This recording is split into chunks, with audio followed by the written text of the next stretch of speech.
Hi, welcome back to Sunrise. There are quite a number of things going on. Good morning, Laulu. Thank you for coming on today. Good morning. Good to see you guys. So let's review some of the scenarios playing out this week so far. Well, one of such is in the political space, the SGF's comment. He's come under intense response from the opposition party, who says, how in the world can he say there's no vacancy?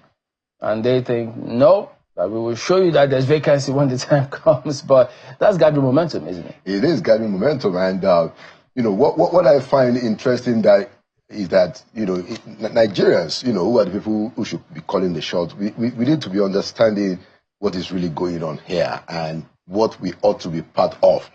Those guys are just having fun. Really, politicians are having fun. They are doing their thing. They're trying to prepare the ground for who else is going to be in power, how they're going to remove the guy that is there, bring their own men Fridays.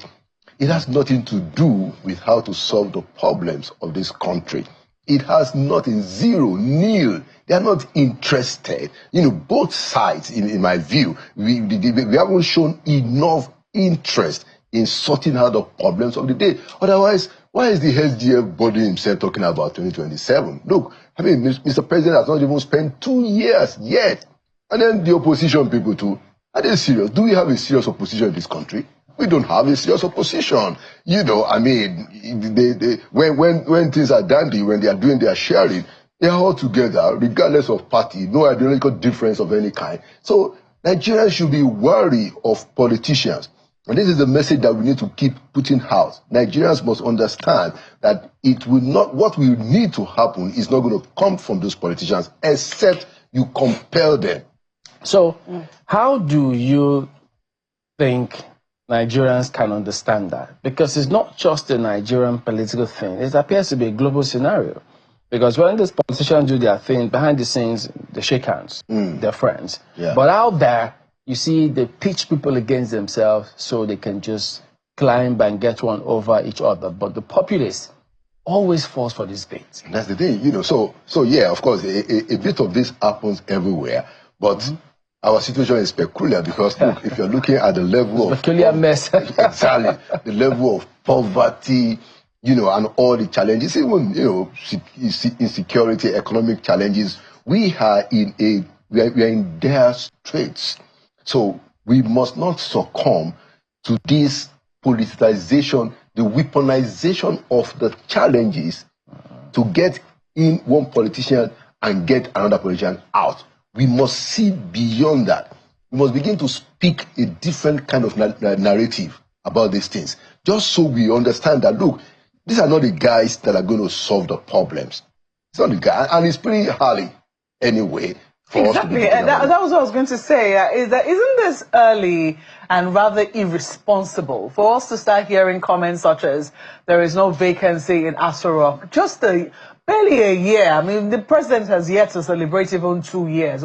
We're already talking 2027. Wasn't that an irresponsible comment? I share that view that, look, and it's also because it goes to the point that I make that these guys are not really... We don't have a profound public interest that is at play here. And that's what I want people to understand. That, look, don't get involved. I think it was Dele Farotimi that wrote the book, don't die in their war. Don't go and get yourself enmeshed in this thing, trying to be on one side or the other. These guys are using this thing to play up their own interest. If their interests were coterminous with the interest of Nigerian people, fine. But where we are today, can we say so? Can we say that their interests are coterminous? It's not. If it were just some person within the APC, within the party's ranks, who was not holding public office, someone who was holding an office as important as that of the SGF. Secretary to the government of the Federation, should we just sweep that aside and say, oh, it's politics, it's their game? Shouldn't we call him out and say, Mr. SGF, this comment of yours is rather too early in the day, given where we are, given the seriousness of the issues that we're currently facing? Clearly, because, I would have wished that the SGF would take care of issues. Look, in this country, the Federal Executive Council made a resolution that that ASU should be removed from IPs. ASU members should be removed from IPs. It was the office of the SGF that did not transfer the information to the head of service. And so you have an head SGF who is not doing his job. Wow. Yeah. I mean, Mr. Nonuga was on his sources and said this openly. All Nigerians we had it publicly. I said, you have an head GF who is not doing his job. Did he forget? Well, we don't know. We've not heard from his own side of the story. But what happened was that the memo was passed, in fact, President presided, and it took 10 months. Wow. For it to be implemented. It took 10 months. And there are other examples like that. With the fate of lecturers hanging in the balance. I mean, these are lecturers, a lot of whom have complained their salaries are coming in drops and trickles and tricklets. They are unable to hire new staff. They are suffering a major brain drain. This sort of directive, was not passed on. I mean, this is given the seriousness for 10 months, you say. Yeah. And the excuse was that the office of the head of service, got the minutes, but there were no attachments, to it for them to take an action, namely to write a circular. But the head of service, isn't she a member of FEC? No, she's a member of FEC, but it is secretary to the Government Federation that is the secretary of the cabinet, okay? So it's their job to convey, the decisions, to the head of service, who will then send a circular. It took 10 months. So those are the things that the SGF should go and worry himself, that who are the people in his office that are causing this kind of inefficiency? Mr. SGF, that's what you should be doing. Who cares what's going to happen in 2027? We still have a lot of time to get there. Well, I do also know, I mean, I was going to say this is my favorite part of the program, but there are so many things that are currently bothering us. I mean, tax reforms are still very much on the burner. We're seeing all manner of, conversations around it. We don't know where we are at, with regards to that. We understand, for instance, that next week, the president could be presenting the 2025 budget. Right. But if that happens, I'm just wondering, in your own estimation, do you think that the conversations that have happened so far with regards to the tax reforms could also affect how speedily or how unspeedily the 2025 budget is passed? Well, I don't think that the 2025 budget will be that connected to the reform bills in such a way that it might affect it. I think the reform bills are much more, long-term, envisioning, so I don't think that the budget itself should be delayed. No. So I'm not really talking about the content of the budget. I'm talking about the fact that the waters of the National Assembly has been stirred. It's unsettled right now. You have people for and against, people who might, be passionate about something or angry about something, or who think, look, it's time for us to, show that we're not rubber stamp, so to speak, and holding that stance as they're holding it towards the tax reform bills. Do you think it could affect the fate of the 2025 budget? Oh, well, I don't think so. But the reasons are quite exciting, because look, these guys want to call deals, so the budget is as important to them, as any other thing. Don't forget, that's where they put in their constituency budget. So they have stakes. Yeah, they have personal stakes. Their constituencies have important stakes, so they're not going to waste time, because of the reform bill. No. I don't think that that's going to be a problem. But I mean, haven't we seen former President Obasanjo, for instance, they booed him in the National Assembly at the time when they were trying to present the budget because of some previous scenarios that happened. Right. So is it that, yes, they may have stakes, so are we completely ruling out that scenario? Don't forget, too, some of those members who are opposing the tax reform bills say they want to be seen to be doing so by their people, so to speak. Yeah, well, I think the real problem of the tax reforms those bills, is that there hasn't been a political negotiation, okay? Because there are quite a bit of fundamental changes that are being, proposed. So I don't know what the president's game plan is. Many people support the bills, but there has to be certain political conversations. And I'm not sure, how the president intends to manage it. But the point that I think is also critical is that the National Assembly ought to be the place where all these things happen anyway. The idea that you have some of the legislators saying that, oh, no, you guys go and sort this thing. I mean, President, go and sort this thing with governors, and then when you sort it, just bring it to us. I find that to be totally irresponsible. This is an opportunity for the National Assembly to actually assert its own place in a democracy. It's in the National Assembly that these things should be called. That is where is it that straightforward? Take place. Because in the same National Assembly, we've had a member who was there and told us they had agreed to take in fact, they took a certain position in agreement on a particular matter. Then, when they came to the floor, some governors then called their members. I think they were doing ACN days. And then the group of ACN then took a separate position because they were called by their governors. I mean, the president has been a former governor. He knows how the intrigues can be. We've seen during former President Obasanjo's time the role of NGF. We've seen during President Jonathan's time the role of NGF. So this president also knows his dynamics. So he too may be thinking, okay, I'll play this game. Maybe give them a certain scenario or a facade, but he knows what he wants to achieve with this. That's why I said that I don't really know what his game plan is. Normally, you will expect that the National Economic Council, which was where this thing really got messy, you will expect that National Economic Council that is presided over by the Vice President, who is the ally of the President, will never come out and say, but he's one man. Well, no, but it's not one man. He's the chair. I mean, I sat in Can you overrule? Not necessarily. But you have the finance minister. There are quite a number of other federal government representatives there. But I don't know, and we've not heard what happened to the vice president. I don't know how the vice president sat down in that neck, and they came out with a public denunciation.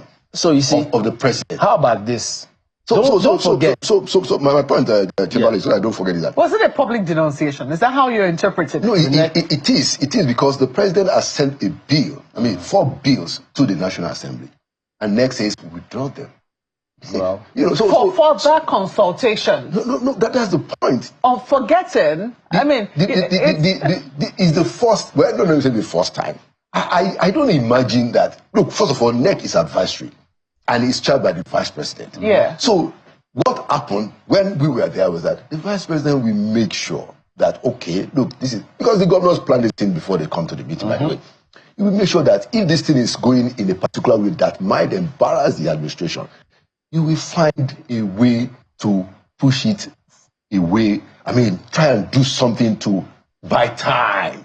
At the very least, buy time for the president, buy time for the federal government. Not come out and say, well, NEC said that president should be.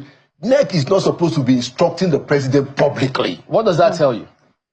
That's what I'm saying. And that's why I said I don't know the president's political plan. But I don't know his game plan. Because, there must be some certain political conversations that we undergird those bills. There are those who say that, if you look at it, it's actually quite ironic because first, the president is of the APC. Of course, so is his vice. The vice president is also from the APC. Majority of the governors too are also of the APC. And you would think that this tax reforms should have been a party agenda. Sadly, it is not. When it comes to things like this, you will now find people playing the regional card. And you also have that within that meeting, the NEC meeting, you have 19 northern governors. Don't forget that 2 days before the National Executive Council meeting, northern governors had met, somewhere in Kaduna also, to say that they were not in support of the president's tax reform bills, saying it was inimical to their region. So taking that to the National Economic Council and the vice president being from the north as well, do you think that was for him maybe a way of, buying time, as you have said, to say, hey, brothers, let's calm down here, And interestingly, it was Governor Seyi Makinde who read the resolution of NEC, a southern governor, who read what had been agreed that, some of our brothers are uncomfortable with this bill. So for us to be able to make progress, maybe we should withdraw it and then have more consultations. Do you think that was how a middle ground was arrived at? Well, I don't think there was a middle ground. Look, That was not a middle ground for you? That was a middle ground. A withdrawal is not a middle ground. No. Look, the president is the head of the executive arm of government. Yeah. NEC is one of the bodies of the executive, which is supposed to advise the president. It's advisory. NEC is advisory. Look, we all know the rules of power. You don't advise your principal in public. No, you don't advise your principal in public. But given the so what I'm saying is that, look, so the meeting has gone on. You are not compelled to put that as part of the announcement and say that the NEC has decided. There are other ways of... So the president had this news in the media, in the press. Come on. I mean, it's not tidy. Okay, so... It's not tidy at all. And at the end of the day, I mean, the president also played up the fact and the president said that, look, I'm the boss here. Yes, I'm not withdrawing the bill. Do you get? But you see, there are some dynamics behind the scenes. So, yes, they may be on the same party, but a number of things play out here. The president might have said, yes, he knows what he wants to achieve with this, but before that particular time, don't forget, the local government autonomy, the governors were not happy with it. They're not. So they might have been waiting for an opportunity to get back at the president. So having known this himself, why would he now go and say, I want to consult with the governors, knowing that they are waiting for me? Well, I think one thing that we should bring out in all of this is that the party system has been completely annihilated, destroyed. Because this is the same party. You have the majority in NEC, you have the majority in the National Assembly, but because your party has become, as it were, party operations is comatose. You don't even know when there's going to be NEC. You don't know at NWC what they are dealing with. The party chairman is struggling all over the place, or fighting his own bribery case. The party machinery, and it's not just APC, even PDP, even LP. It's all but dead. Dead!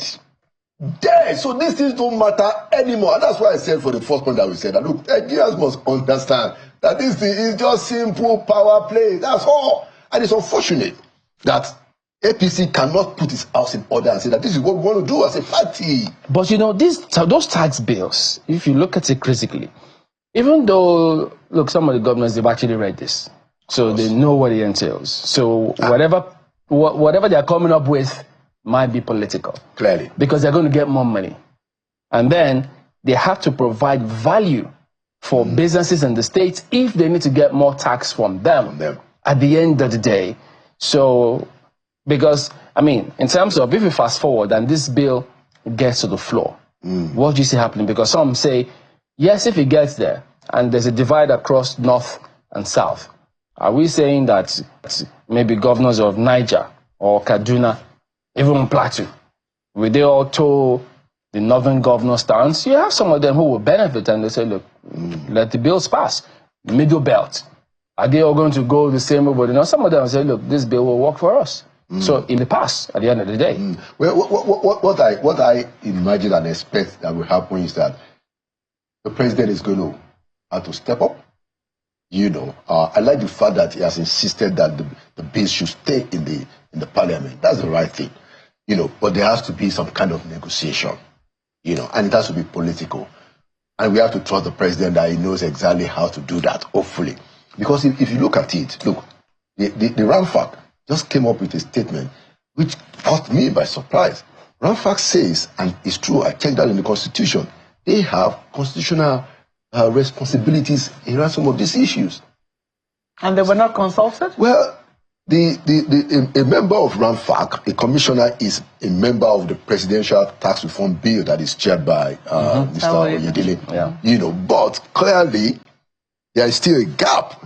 Even though the RAMFAC as a member, there's still a gap because RAMFAC is saying that, well, look, the constitution says that we are the ones that should make a determination on the allocation, even if it is based on derivation, whatever the code is. What about what I said? That's what the constitution says. What about what I then said? Because I see he's quoted today saying the role of RMAFC is to determine formulas for distributing revenue. It's under section 162 of the Constitution that speaks to the role of the RMAFC as advisory. It focuses on federation revenue, and VAT is state revenue. So the point is that this kind of public spa is unnecessary. Oyedele and Ranfak people should have had a tete-a-tete. They should have met. Yeah, but don't forget, you said they are in the same committee. That's what I'm saying. So if some groups don't allow for it, do you think they will not stoke several other people to go and give your opinion on this? Well, even Ranfak has come and said that. Well, no, we are not saying that we don't support the bills. There you go. You know, but there's still a gap for consultation, effective consultation. Can there ever be effective consultation in this country? There can be. Given the political stance of the governors? Everything is time, so there will be timelines. Do you understand? There will be timelines. But I understand what you're saying. It was like when we were, when it was the Buhari administration, and the president said that, look, I'm not going to have an economic team that has private sector. And because of that decision, people said that there's no economic team. There is economic team. But what people are saying is that we don't recognize that's your team as a team because you don't have private. So Nigerians speak this language. Once something is not going your way, you just say there's no consultation. Okay. Do you understand? Let me ask you this, and this is coming also, I mean, on the heels of all that has been happening, I mean, all that you have said, and we also had this is not this week, the vice president, you know, kicking back at some of the comments of the leader of the Tories, Kemi Badenoch, in the UK, and, you know, saying, if you like, you can remove the Kemi from it. We are proud of you. But you don't have to denigrate your country of ancestry. I mean, Rishi Sunak was prime minister. He did not denigrate India. Well, we should go and ask the Indians first, you know, because we are not keeping tab of what he said, you know. But and I'm not saying head of state. I think the vice president tried to balance it up by saying that, you know, we are proud of her, which is good, you know. And of course, you know, we are not happy that Badenoch said those things, you know, but they are true. And I think that we should focus more on ourselves than trying to focus on people who are saying what is true about us that we don't want to hear. Those things are true. We have issues. So let's spend our energy. Not all of them are true, because when she needed Nigerians in the UK, she went and was praising the country. Yeah. And then when she's a politician.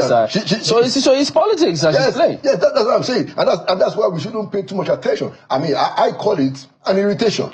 It's a minor irritation that you don't want to pay too much attention to. Of course, it scratches you, you know, and then you move on. Yeah, so we scratched it. You just scratch it and then move on. But we don't have to spend too much time. I mean, just like people also spend on Davido. Come on. These people are saying true. Yeah, we wish they didn't go into the public. But let us focus on the major. Look, we are in the middle of a major tax reform bill that is almost getting stunted. Something that we really need to talk about and sort out. There are major issues. I mean, look at what is happening in the judiciary. You know, we need to sort out the judiciary. We need the judiciary to be straightened out. You know, we have major issues. Look at the economy. But we'll be wasting our time with Badenoch and Davido. Come on. I mean, let's move on. So let's not die in their war. I like that. I like that. Because these guys will do what they have to do, but who knows? We'll see what happens at the end of the day. Thank you for coming on. Thank you so much. I think we'll have some messages, do we? Indeed, sorry we left you out of this. I think you can help us with the messages. Well, you guys were clearly having fun, and I didn't want to just, you know, get in the way of that fun. But, you know, we got this message from a couple of people who have sent in.